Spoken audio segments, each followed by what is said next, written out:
There we go. Yeah,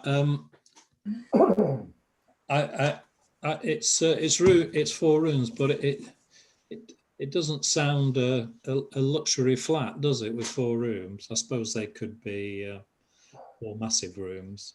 It does have an enormous kitchen, but it doesn't sound that huge. Eric, my translation said it was 4 main rooms. I wonder if that means the same as us saying 4 reception rooms. Yeah, that's what I thought it meant. Yeah. Well, that could be. That sounds a bit more like a luxury flat for sure, doesn't it? Perhaps he just counts the big rooms and he doesn't worry about the little ones. There we go. Good. So let's have a look at some questions. I sent these. Excuse me. I sent these round to everybody, I think, didn't I? Did I do that? Hope I did. Yes. Yeah. So let's run down my thing. So Mangala. Yeah. Sorry, you're in the middle of a nice drink then. Yeah. Just getting over cold. Are you? Okay. ¿A quién nominó Felipe como su sucesor como CEO? No, Felipe. Felipe no nominate Nadie como su successor. Bien. Nadi, he didn't nominate anybody, did he? He made no provision, which is what you said. Thank you. That looks like Bryn's, the top of Bryn's head that I can see there. That's it. Bryn. Number 2, ¿Quién se esperara que asumiera sus funciones de Felipe? Todos crean que su hijo Aldo iba a ser el nuevo CEO. Muy bien. Jefe. FA. I think he's a bit more than an FA, isn't he? Yeah, más jefe. There you go. Grande jefe. Grande.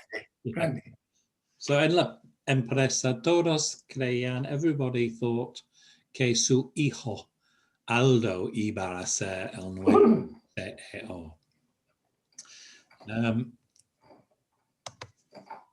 Jill, ¿quién asumió el cargo de CEO? Enrique asumió el cargo de CEO. No. Muy bien. Las responsabilidades de Felipe. Muy bien. John, ¿dónde vive Enrique?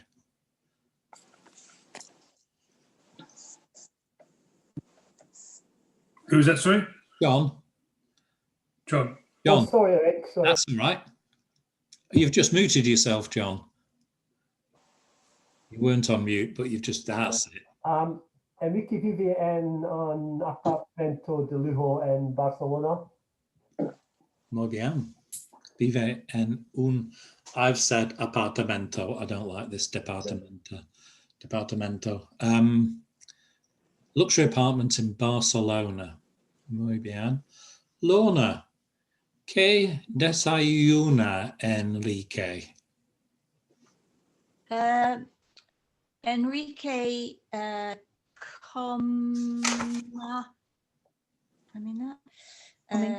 frutas y un batido de proteína. Sí. I like the fact that the Spanish have a word for eating breakfast, desayunar, which is, I guess we do a bit, don't we? We can breakfast on something. The Spanish. Eric, do use it a bit more than we do. Yes, Mangala. Eric, Mm. should we be using imperfect like desai yunaba or something like that when answering, or because he was doing it every day, wasn't he? Yeah, I think we'd stick to the. Better it is. No, I'd just use the present tense, which I Okay. think is what Lorna did. Never seem to know. Okay. Okay, fair enough. Yeah. Enrique eats fruits and a protein drink. I think that would. That would be fine. We probably, and what does he have for breakfast what does he have for breakfast? He eats cornflakes and bacon butties. We'd answer in the present. That's absolutely fine, I think.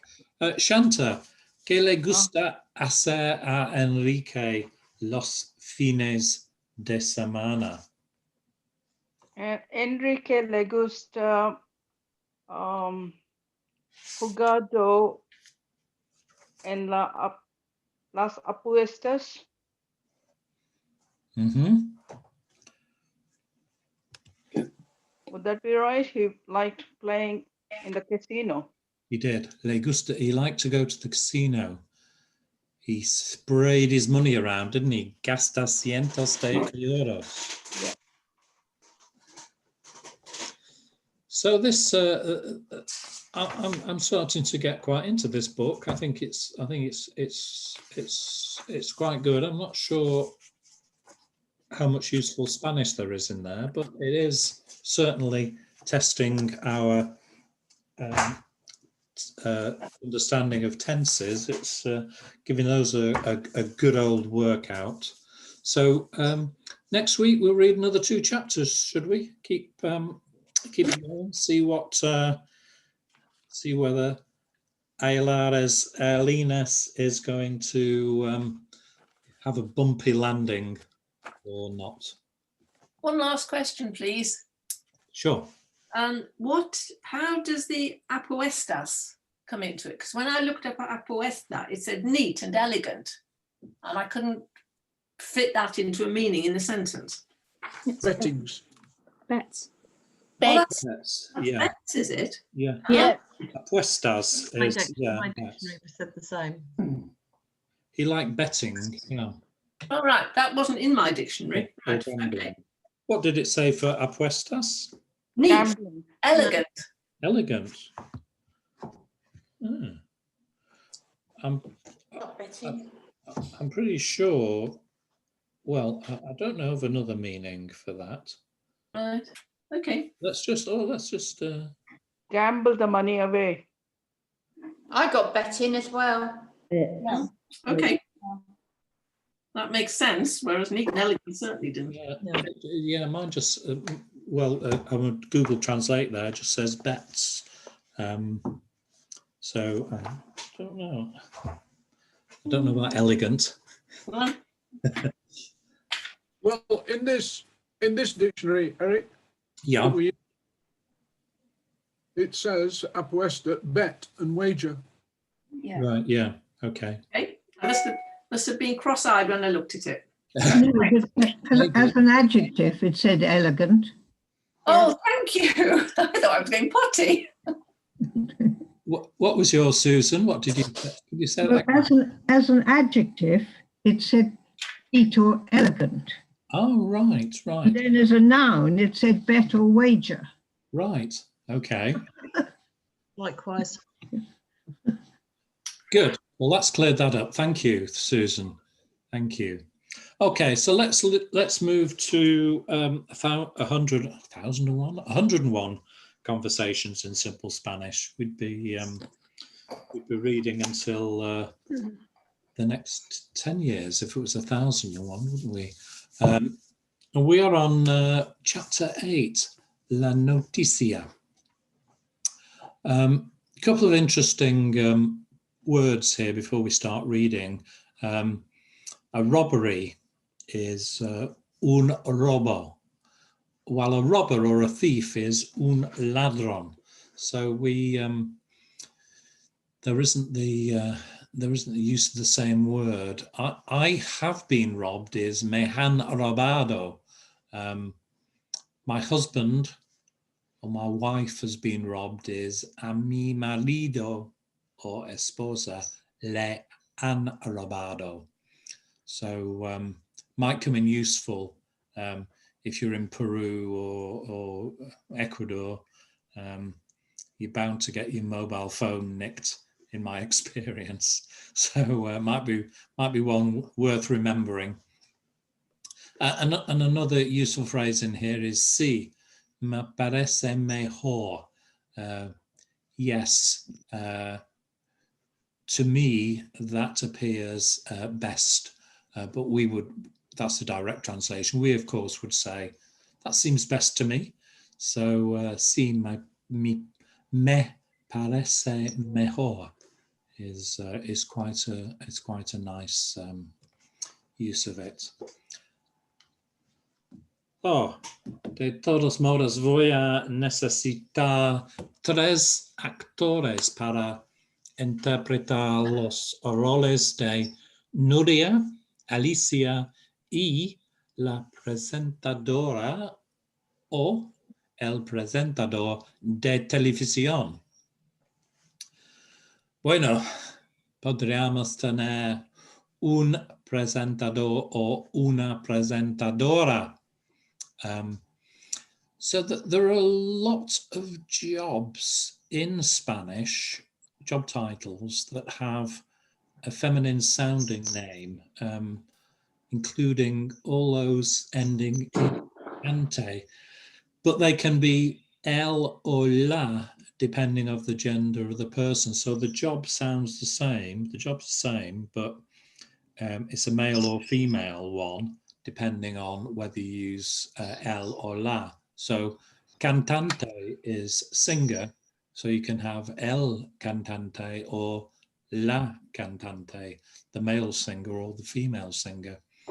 And there are others that follow the same pattern as presenter does, where you can have presentador or presentadora, one being male and one being feminine.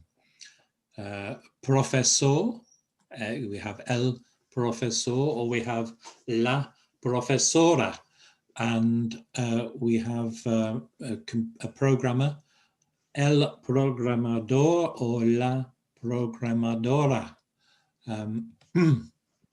And there are other jobs, including policeman, policewoman, where you have exactly the same word, el policía, la policía, following the same rule as cantante. But in this case, and in certain other cases, the feminine form isn't used very often. Now, in the case of policía, la policía also means the police force. So it could be confusing between a policewoman and the police in general. So a female policewoman is usually referred to as la mujer policía. There are others such as I think builder and a firefighter. We call them firefighters in the UK now. We don't call them firemen. But the Spanish call them bombero or bombera, bomba being a pump, a pumper or a pump woman. So the Spanish hardly ever use the term bombera for a female firefighter. I think because they don't think women should be fighting fires. You know what the Spanish are like. I'm getting a bit sidetracked, but what I will do is I've got a long list of jobs in Spanish, which is it's interesting. It's not really important that you know these things, but it is quite interesting. So I'll send that round with the notes so you can have a look. I'm getting a bit sidetracked, but we'll press on. So we need necesitamos tres actores. So let's see who's not had a go at anything. Shall we have a presentador de televisión? We've got, is Ken still about? Did Ken manage to join us? I'm not sure. Yep. Ken, are you there? Yeah, I'm there. Let me in. Excellent. You can be a presentador. We can have. So we need a Nuria. So Maggie, you've not had a part so far. No. Will you be Nuria? And I'll check. Alicia, Julie, you've not. Yeah. Do you be Alicia? So Ken, down. Off you go. Yep. Okay. Un robo en el centro de Madrid, Palacio de Viejos de Francisco de Goya, disparecen de una colección privada. No puede ser. Son los tres dibujos de la tienda. Es verdad, son exactamente iguales. El dibujo del monstruo, el dibujo del muchacho con la copa de vino y el dibujo de las dos niñas tomadas de la mano. No hay rastro del ladrón. No se sabe dónde están los dibujos. El dueño de la colección, Lorenzo Reals, ofrece una gran recompensa. La policía investiga. ¿Qué hacemos? ¿Llamamos a la policía? No, mejor vamos a la tienda de Rodolfo García. Vamos a llamar a la policía con él. Sí, me parece mejor. De ese modo, nadie pensará que él es sospechoso. Sospechoso. See, yeah. There's some tough words this week, aren't there? Yeah, there are some tough weeks. I noticed a few English-sounding or French-sounding E's creeping into our spoken words this week. Not particularly just in this one. I think that's been the case in quite a few of them. I know lots of you are excellent French speakers, so it's very difficult to switch from a French E to a Spanish E, but let's make sure that it's me and le, not le, me. So let's continuing paying attention to that. So I just knew this was all going to go wrong. They should have, soon as she saw those drawings in the thing, she should have called the police, shouldn't she? I don't know. She's now they're might miss out on the big reward. The owners offered a reward for their return, presumably for their return, and they've still not phoned the police. What's wrong with this pair? I don't know. They're hopeless. They're hopeless. So next week we're on the next chapter. So we're on chapter 10, I think, isn't it? Yeah, chapter 10. So we'll do chapter 10 next week, and hopefully we're getting through it. There are 101 of them, so I don't know I don't know how we're going to get through 101. We might have to start doing it a bit quicker, or doubling up. We'll see. If we finish our book, we can always double up, can't we? Great stuff. So trying to set some time aside in the lessons now to do some Spanish speaking. And I know we find this quite challenging. I find it quite challenging, in honesty. But it is good for our experience. And so we're going to carry on for a little while.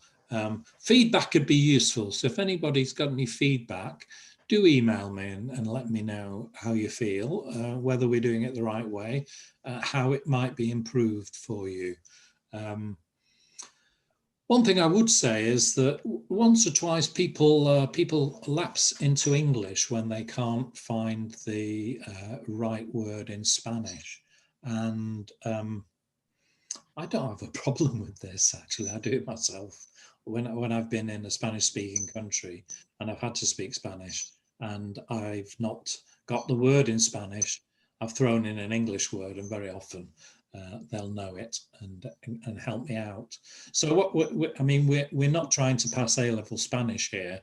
We're just trying to improve our Spanish to a level where we're happy with it and where we can converse happily in Spanish with another. With a Spanish-speaking person. And my grandchildren, whose Spanish is pretty good, much better than mine, that they often lapse into Spanglish, particularly when they first come home from Ecuador. They just drop in the Spanish word. They probably know the English word, but the Spanish word's more familiar to them, and they just drop it in. It sounds quite cute, actually. It doesn't sound cute when I do it, but I'd say this. That's a very bad thing for me to say, but if you can't think of the Spanish word, chuck the English word in and see how you get on. We'll understand it, and there's a chance a Spanish person might as well.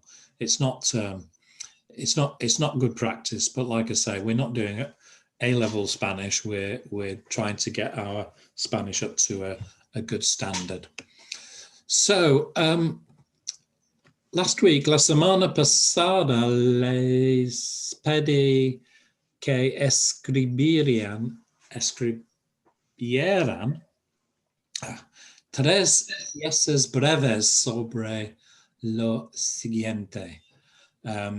Mi primer coche, donde yo vivo, y mi mejor disco. And I asked if you had photos to send them to me by email, so I could share them this week. And 1 or 2 did.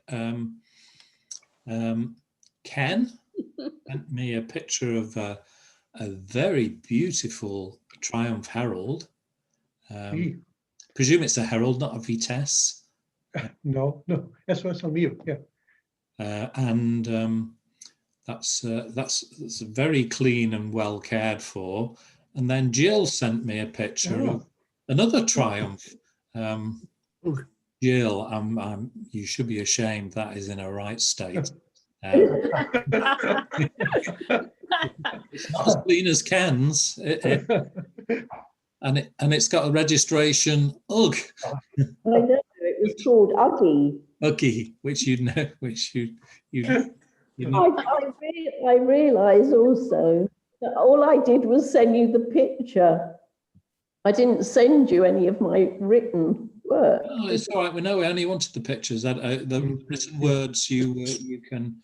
It speaks louder. Read out in today's lesson, so we can. It's what I want to do is get us used to hearing Spanish and not seeing it written down. So I quite like UGG or Uggy. I couldn't work out what those were on the back window. I didn't know whether I honestly can't remember. I tried zooming in. I don't know. There were obviously some sticker about something. It's a fish. I know. It does look like a fish. You used to get those lines of bullet holes back in the 60s. Does anybody remember those? You see loads of cars, these little bullet holes on No, not in Tyneside. No, not in, there were real bullet holes in Tyneside. And I thought I'd share my first car. Wow. Wow. It was which is- Popular. it's a Ford Popular, yes, yeah. Wow. It was a remarkably refined and quiet car, but it was a bit of a heap. 6-volt electrics and one of those windscreen wipers that worked on the induction manifold, and used to slow down when you put your foot on the accelerator. And semaphore signals. It did have those, but they didn't work, and it had been it had been converted to flashing indicators. Oh, yeah. Were operated by this. I can see where they massive switch inside, which you were always forgetting to turn off because it wasn't self-cancelling. So there we are. So maybe the people who sent us the pictures would tell us about their cars. Ken, would you Sure. care to tell us about yours? Yeah. Mi premier coche foi un Triumph Herald Crema, and foi secondo mano quando el compré in 1967. Fuimos a Norway en el carro y tuvimos que cambiar todos los, I would say, bearings de las ruedas para llegar a casa, porque el carteras en Norway fui mal. Muy mal. So could we start that again? I got your first car it's cream coloured, not white. Crema. Yeah, crema. Foi segunda mano. See? Second hand, yeah. Yeah, cuando el compré en 1967. Yeah. What's the? How would you say? 1967. 900. 967. Yeah. Yeah. Fuimos a Norway en el carro y tuvimos que cambiar todos los bearings de las ruedas para llegar a casa. Yeah.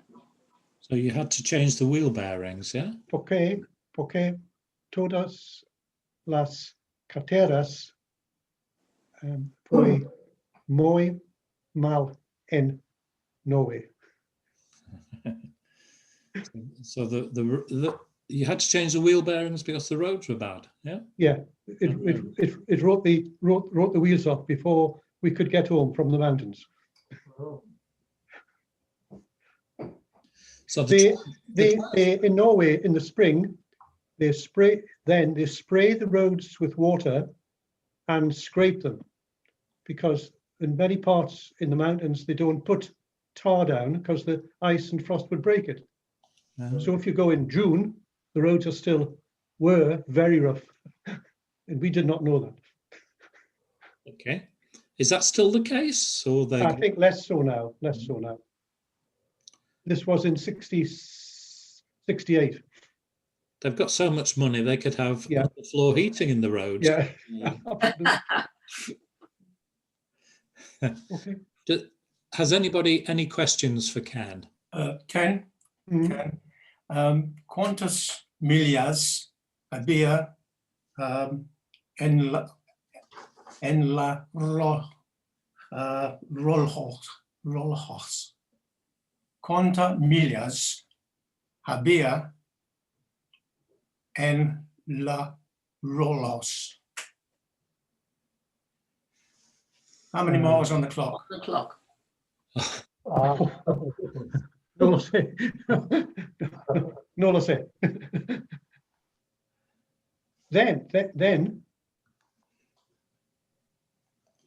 I can't, no recorder. No recuerdo.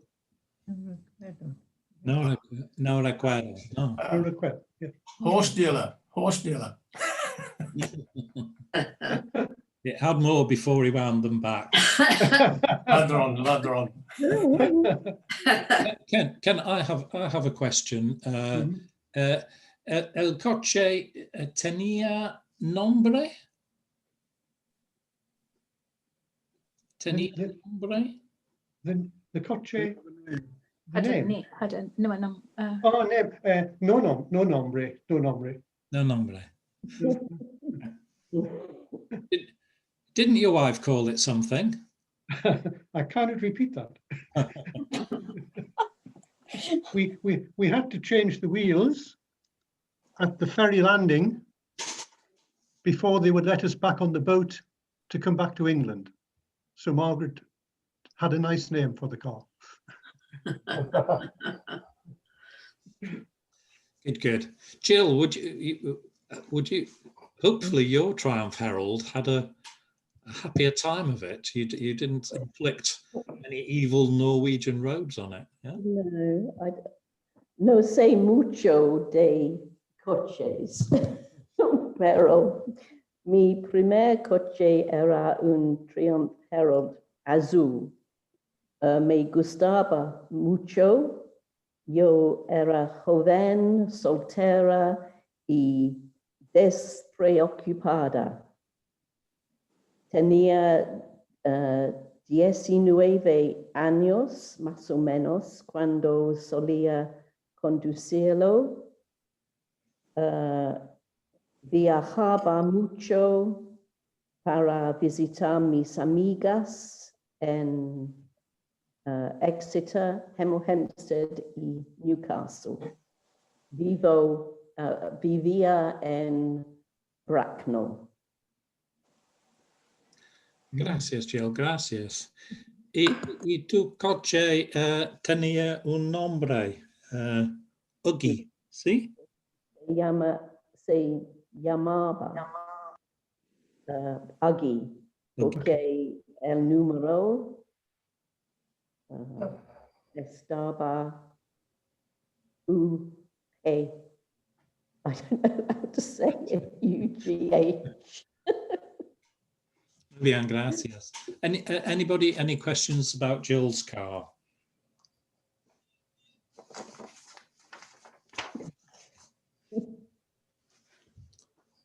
No? Somebody have a question for Jill about a car.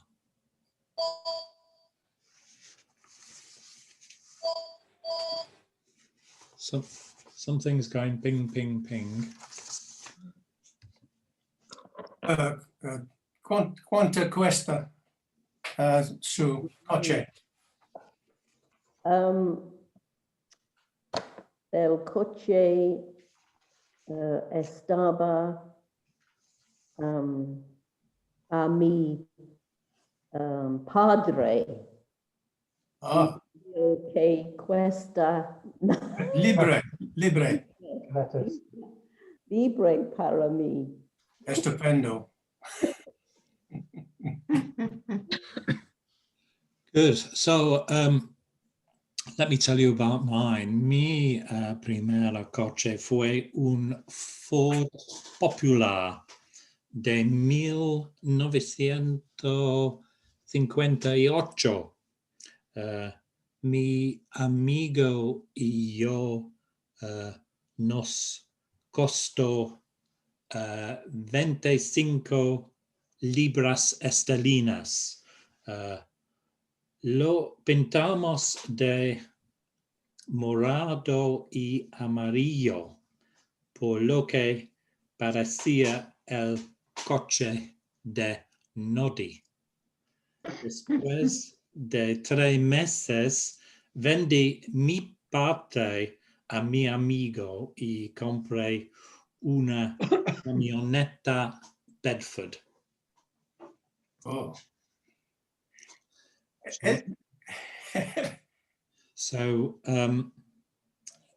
mi primer coche fue un Ford Popular. I think that everybody got that. Mhm.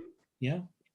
Mi amigo y yo nos costó 25 libras esterlinas. I think they saw us coming for that one. £12.50 each. Lo pintamos, we painted it. Morado y amarillo. Purple and yellow. And it looks like Noddy's car. Although I know Noddy's car is yellow and red. Yeah. Red mudguards, yeah. And after 3 months, I got another job and I sold my share to my friend Stuart Evans. I think the head gasket went about 2 weeks later, so I probably wasn't very popular. Does anybody want to ask anything about that sad story? We're nearly out of time. We're very bad. Who's done something about their favourite record? Or the record you'd save the waves if you were on the desert island? I've written something. Tried. Mi disco de la isla desierta tendría que ser una complicación de Elvis, porque tendría un rango desde el rock hasta el romántico. Fuimos a Gracelands, mi esposa se tiró sobre su tumba y gritó, ¿por qué tú visto que salir de la habitación, Elvis? Why did you have to leave the room, Elvis? Oh well. That's thank you, Bryn. Can you do the hip movements too? Yeah.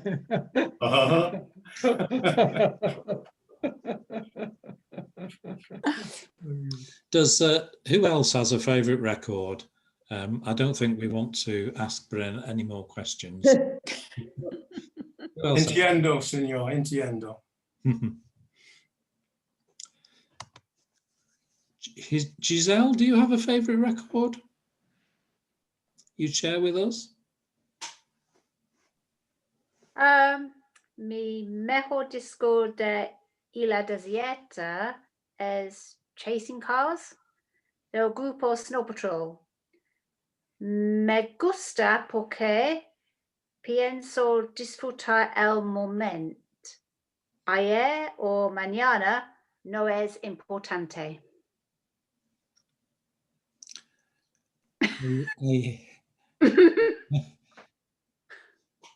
What? I didn't get the last bit. Would you do the last bit again for us? So, me gusta porque pienso disfrutar el momento. Ayer o mañana no es importante. Morning or the afternoon. Snow Patrol. What about Carl? Carl, have you got a favourite record? So, mi mejor disco de Isla Desierta es Bohemian Rhapsody, cantado Queen, porque lo muy divertido y muy largo, y lo no mi aburrido cuando mi escucho muy a menudo. Muy bien, gracias. So we're a bit pushed for time. We'll do Donde Yo Vivo next week, and the homework was part of the homework was a listening exercise from Why Not Spanish, and she went to the zoo this week. Did people find that one good? Yeah, it was easier. It wasn't as long as the other one, was it? No, And it was much more straightforward. I've got a few questions about that, but I'll add it to the homework because we're we're running a little bit short on time right now. We'll add that to the homework. So I'll put these onto the list. So that's it for today. Tendremos dos lesiones más antes de Navidad. Así que el último será el 22 de diciembre. Tendremos un descanso de una semana y nos volveremos a encontrar el 5 de enero. Nos vemos la próxima semana hasta el martes a la 1:30. Cuídate, que pases una buena semana.